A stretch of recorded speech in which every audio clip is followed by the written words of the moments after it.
Bonjour et bienvenue à cette conférence de presse qui introduit M. Stedman Graham à Montréal pour le festival, dans le cadre du Festival du film Black de Montréal, 8e édition. Mon nom c'est Fabienne, la présidente du festival, la présidente fondatrice. Ça nous fait vraiment plaisir de vous avoir parmi nous et d'avoir M. Graham ici. Good morning, everybody. Welcome to this press conference introducing Mr. Stedman Graham to the Montreal International Black Film Festival, 8th edition. And we're very honored to have him with us. And here we start. Here we come. I'm not going to be talking a lot because I know you want to hear Mr. Graham speaking, but I just want to say why we decided to create this prize. Au début, en fait, le Festival du film Black a commencé en tant que le Festival du film haïtien, et tout ce qu'on a voulu faire, c'était d'avoir un côté qui motive, un côté qui inspire, un côté très qui pouvait soulever les consciences. Et c'est ainsi qu'on a commencé avec des films, toutes sortes de films qui pouvaient inspirer et faire penser, faire voir d'autres réalités. Et au fur et à mesure, je voulais ouvrir un peu la fenêtre du festival en montrant non seulement des films inspirants, des films passionnants, des films qui peuvent soulever les cœurs, les consciences, mais en même temps en invitant des gens extraordinaires qui ont fait des choses extraordinaires et qui peuvent motiver d'autres personnes à aller au-delà de ce qu'ils peuvent atteindre. C'est pour ça que nous avons décidé de commencer à inviter des gens extraordinaires comme M. Graham et de créer ce premier prix qui s'appelle Career Achievement Award, le prix d'excellence en carrière. So Mr. Stedman Graham will be the very first person to receive the 2012 Career Achievement Award. It's in recognition to his entire professional career. The festival recognizes extraordinary contribution to cooperation and non-profit organization through training in identity development, leadership, diversity training, personal wellness, and personal and professional branding. The festival will also pay tribute to his community involvement and philanthropy, particularly concerning youth, because he's really involved with youth for a long time, for the longest time, since 1985. Exactly.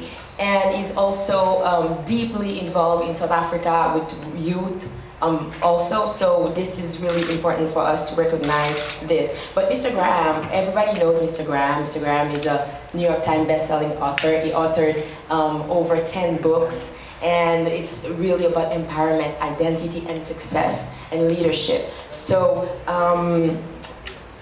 sans aller plus loin, je vais vous laisser avec Mr. Graham pour les questions, parce que c'est lui que nous sommes venus entendre aujourd'hui, et on est très fiers qu'il est le premier à recevoir ce grand prix d'excellence en carrière. Ladies and gentlemen, Stedman Graham.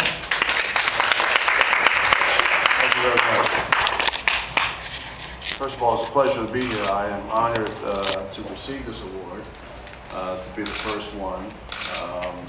I was wondering why I would receive an award at the film festival, and based on leadership and empowerment and teaching people how to maximize their potential as a human being, I thought that this was the right thing to do for me, and I appreciate the opportunity.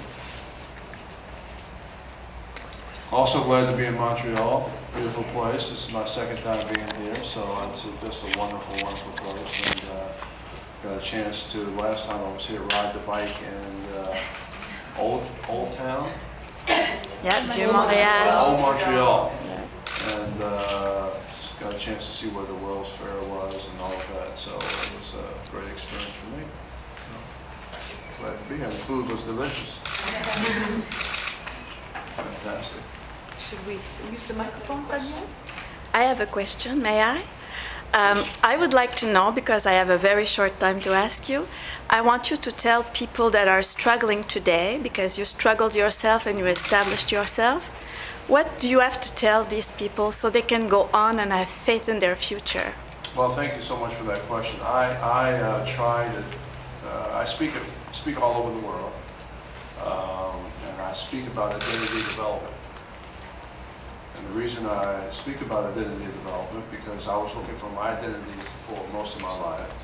I had a race-based consciousness, so I thought it was about race, and I thought it was about family circumstances, and the fact that I couldn't make it because I had a victim mentality.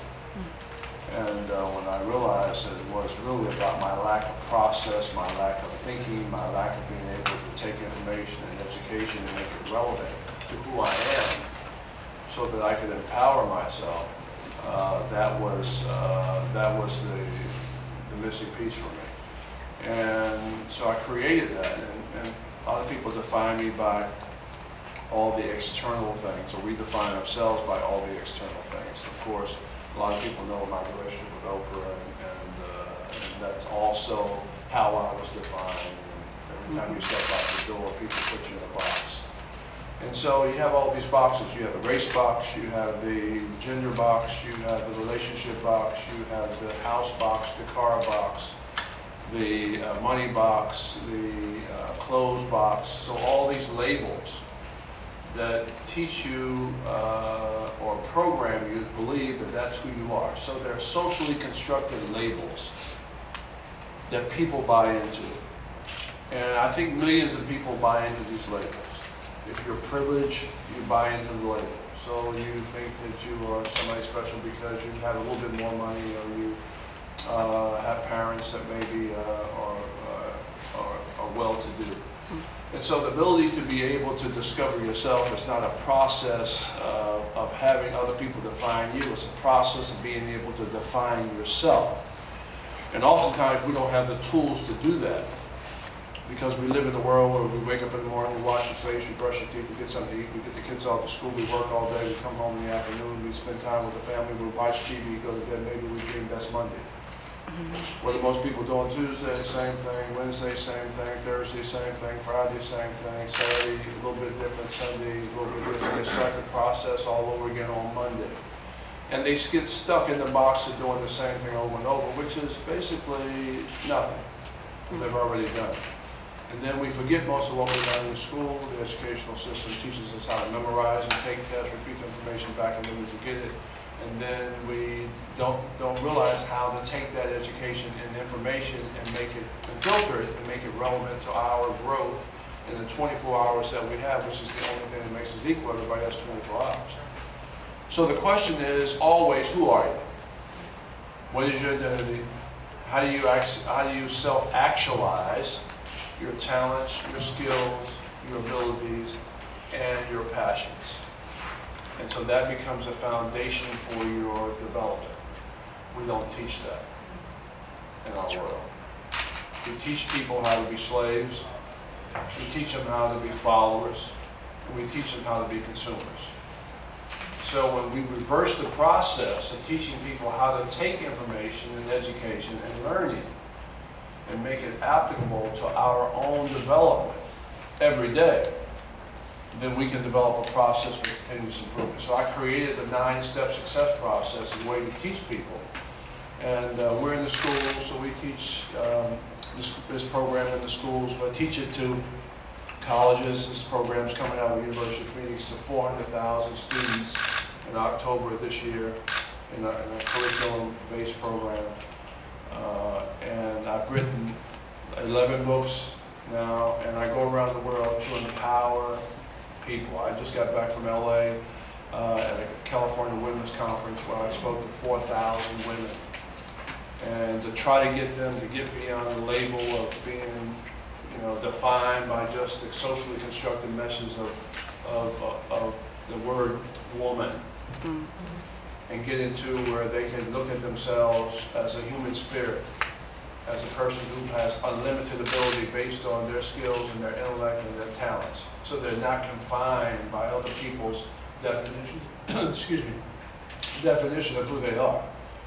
And so we want to eliminate race, we want to eliminate gender labels, we want to eliminate class labels, all those things that make you think that's who you are, so that you can create authenticity and start to develop internally and take control of your own development.